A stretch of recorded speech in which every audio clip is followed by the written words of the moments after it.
Bonjour à tous, bienvenue dans cette nouvelle section. Cette section, elle va concerner la couche 3 du modèle OSI, c'est la couche réseau. Donc je vais faire une présentation rapide de cette couche, donc son rôle, comment ça fonctionne un peu, les types du trafic et la notion des masques sous réseau et la notion CIDR. À la fin, on aura une vision comment un peu Internet fonctionne. Donc, la couche 3, c'est la couche du routage. Et contrairement à la couche 2, Ethernet, qui ne travaille que à l'intérieur d'un réseau local, la couche 3, elle est capable de faire communiquer les réseaux entre eux. Exemple, par exemple, là, comme on a sur la présentation, j'ai mon PC ici, il est dans ce réseau-là, c'est une adresse privée, ça. Et là, je vais rejoindre, par exemple, Google sur ce réseau-là. Donc, je passe par un routeur et j'arrive jusqu'au bout. Donc, sans cette couche-là, couche 3, c'est impossible d'établir un chemin entre ces deux mondes, en fait. Donc là, on utilise un protocole qui s'appelle IP version 4, qui est sans connexion. Ça veut dire qu'il ne garantit pas que les paquets arrivent dans le bon ordre, ou même qu'il arrive tout court. Et ça, c'est le rôle de la couche 4 qu'on a vu avant, celle qui garantit le transport des paquets grâce à TCP ou UDP. UDP, non. Donc, on n'a pas de contrôle de flux. Donc, en gros, la couche 3, elle se concentre sur trouver le meilleur chemin pour envoyer le paquet. Parce que, en théorie, nous, on est vraiment là, par exemple, chez nous, Google est ici, mais on n'a pas vraiment juste un routeur. Donc, on a beaucoup de routeurs qu'on traverse. On va chez notre fournisseur d'accès. Après, on passe beaucoup de chemins. Donc, c'est la couche 3 qui choisit pour nous le meilleur chemin pour arriver à destination. Je passe à l'étape suivante. L'étape suivante, donc, on va parler de différence MAC et IP. Comme on a vu sur le modèle OSI, à la couche 2, chaque carte réseau a une adresse MAC unique. Mais les adresses MAC ne permettent pas de structurer un grand réseau mondial. En fait, c'est juste un gros sac d'adresses sans hiérarchie. L'adresse IP, contrairement à l'adresse MAC, donc elle est logique et hiérarchique. Donc elle est composée de deux parties. Nous, on la voit comme ça, on voit une adresse comme ça. En fait, en gros, elle est coupée en deux parties. Par exemple, on a à la maison souvent des adresses comme ça. 168.1.10 par exemple. Ça, c'est l'adresse composée en deux parties. Une partie, par exemple, celle-ci. Et cette partie-là, par exemple. Comme ça.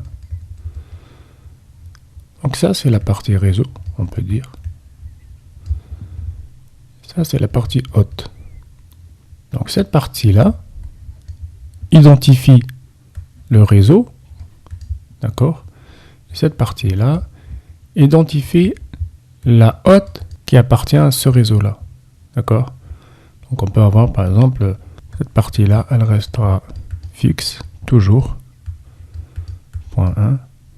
Et ici, on a, au lieu de 10, par exemple, on a 15, 18, 201. Et cette partie-là restera toujours fixe, puisqu'elle identifie le réseau. Donc l'adresse MAC, comme on a vu dans les précédentes vidéos, en fait, c'est presque le nom de quelqu'un. Il est inscrit sur les machines, sur les cartes réseau, donc c'est une adresse unique. Donc ça représente en gros, comme on voit sur cette photo-là, le nom, par exemple, sur un courrier. Si on n'a pas l'adresse complète, c'est inutile en fait d'envoyer le courrier parce qu'on ne sait pas où l'envoyer. On connaît une adresse MAC, c'est vrai, mais elle est où cette adresse MAC, on ne sait pas. Donc l'adresse IP, ça représente vraiment l'adresse postale complète, on va dire. Postale complète, c'est-à-dire rue, numéro, ville, code postal, blablabla. Et on rajoute l'adresse MAC, c'est ton nom. Donc là, on va avoir nom, prénom, c'est MAC. Après, adresse postale, c'est l'adresse IP en fait. Pour avoir un colis qui peut arriver à destination. Donc il y a 3 types de trafic différents. On a ce type de trafic là, c'est unicast, c'est-à-dire tu envoies un email par exemple.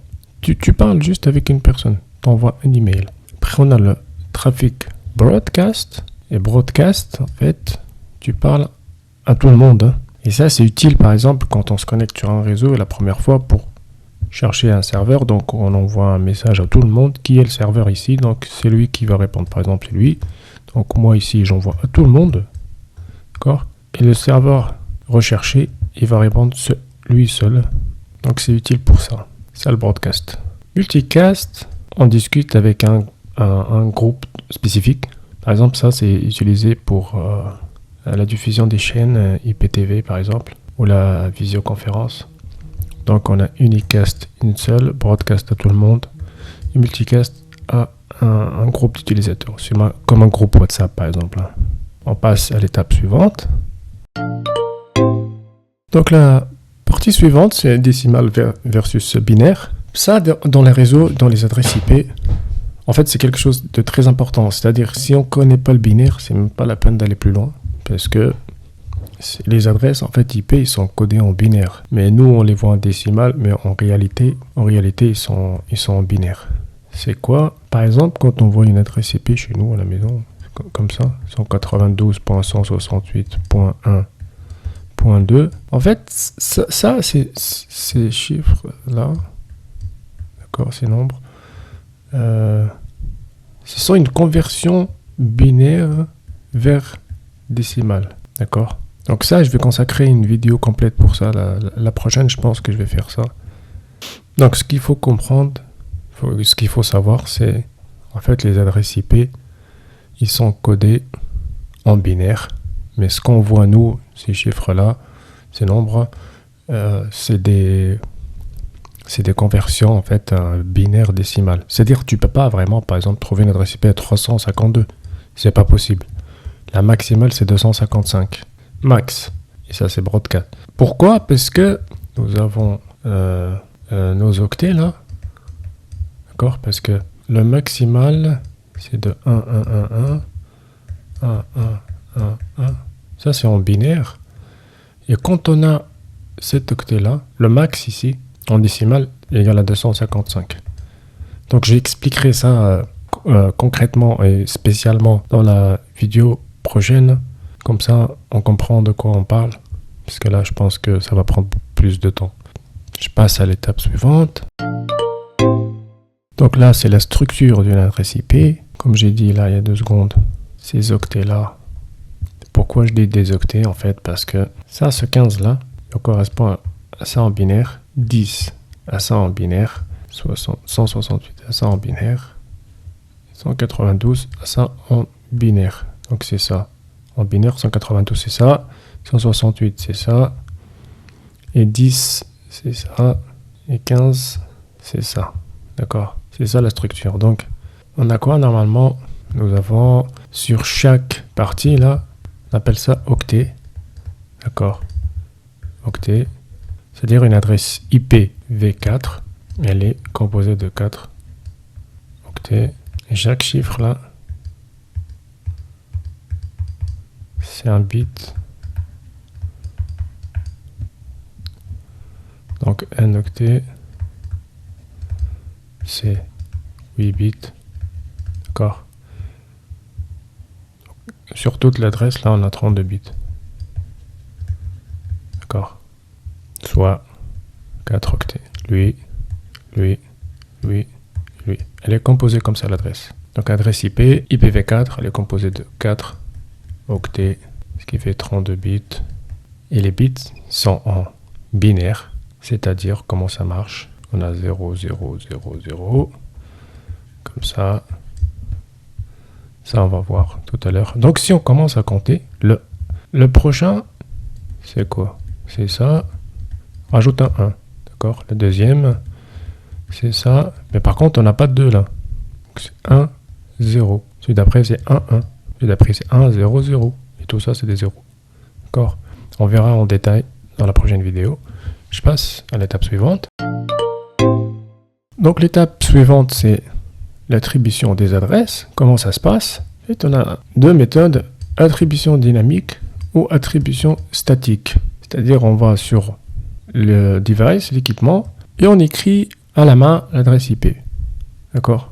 C'est-à-dire on va dans le champ IP ici, masque sous réseau, blablabla, et on écrit à la main. On a une autre méthode, c'est dynamique, c'est automatique. C'est DHCP. C'est quoi? C'est Dynamic Host Configuration Protocol. Et celui qui gère le pool à notre place. Et ça, c'est la meilleure solution. En fait, comment ça marche? C'est on lui fournit une plage d'IP et lui, il la distribue automatiquement au device. C'est-à-dire à la maison, nous, si on connecte notre téléphone, la télé ou notre PC, bah, il se connecte. Pourquoi il se connecte en fait? Parce que sur ta box à la maison, le DHCP il est activé. Il a un pool d'adresses où il va l'utiliser pour fournir les adresses IP au client. Donc il a une configuration spécifique. C'est nous on la met où elle est par défaut faite par le fournisseur d'accès. Et chacun il va se connecter. Lui il va prendre l'adresse .1, lui .52, lui par exemple 13. Il se connecte sans problème. C'est-à-dire si on n'a pas de DHCP à la maison activé par exemple, n'importe qui va se connecter, il ne peut pas se connecter en fait parce qu'il n'a pas d'adresse. Donc il ne peut pas rejoindre le réseau. Donc c'est pour ça, dans la plupart de faciliter les choses, dans la plupart des DHCP, il est activé par défaut. Donc on verra ça en détail plus loin. Mais si vous voulez savoir plus, vous pouvez chercher. Comment ça se passe techniquement? C'est comme on a vu dans par exemple, le type de trafic. Ce PC-là, par exemple, c'est la première fois qu'il va se connecter. Il se connecte, donc il envoie un broadcast qu'on appelle donc sur la dernière adresse du réseau. Il envoie à tout le monde, d'accord, qui est ici le serveur DHCP, j'ai besoin d'une adresse IP. Donc les autres, ils sont pas concernés, ils vont dire non, c'est pas nous. À lui, il va répondre, dire d'accord, tiens ton adresse. Et il configure automatiquement son adresse IP sur sa carte réseau. Donc il faut que lui, sa carte réseau, elle est mise en IP automatique, auto. Sinon, il ne reçoit pas d'adresse, il faut la mettre à la main. On passe à l'étape suivante. Donc l'étape suivante, c'est le masque de sous-réseau. On va voir en détail plus loin. D'accord? Par exemple, nous avons cette adresse-là, 15. Et on a un masque comme ça. D'accord? Donc l'IP en binaire, ça va donner ça. C'est-à-dire 192 en binaire, c'est comme ça. 168, c'est ça. 10, c'est ça. Et 15, ça correspond à ça. D'accord? Le masque, 255, 255, 255, c'est la dernière possibilité de l'octet. Quand on a tout des 1, c'est 255 automatiquement. D'accord? Donc c'est ça. Ici, on a 0. Pourquoi on fait ça en fait? Et là, pour connaître la partie hôte et la partie réseau. D'accord? Donc là, notre réseau, il s'appelle comme ça. 10, c'est la première adresse. Notre broadcast, cette adresse-là nous permet d'envoyer des messages à tout le monde. Donc c'est la dernière adresse du réseau, 255. Donc ici, 255, c'est la dernière adresse. Et la première adresse, c'est le réseau. Donc ces deux adresses-là, ils ne sont pas utilisables en fait. On n'a pas le droit de les utiliser. Ça, c'est l'adresse réseau. D'accord? Et celle-ci, c'est l'adresse broadcast. C'est-à-dire, on ne peut pas les utiliser, on ne peut pas les attribuer à une machine. C'est-à-dire, dans ce réseau-là, on ne peut pas donner l'adresse .0 à un PC, par exemple. Donc, les hôtes utilisables sont de 1 à 254. D'accord? Donc là, quand on fait un masque comme ça, 255, 255, et on laisse ça à 0, donc on a réservé ces 3 octets-là pour le réseau, et juste lui pour les hôtes. Ça, c'est une explication un peu rapide. Même si vous n'avez pas compris, c'est pas grave. On verra en détail à la prochaine vidéo. Je passe à l'étape suivante. Ok, là, on va parler rapidement de ces IDR. Donc, comme on a vu sur le slide précédent à 255.255.0. En fait, en gros, on avait des 1 comme ça. Hein. 8, 1, après oui encore, et après oui encore, après 0. Donc, le masque est toujours composé des 1 consécutifs. D'accord? Donc là, pour éviter d'écrire comme ça, on va écrire juste, on a combien de 1? Donc sur ce masque-là, on a combien de 1 normalement? Parce que là, on a 8 bits, donc un octet, 8, 8, 8. Et là, on n'a rien du tout, donc c'est 24.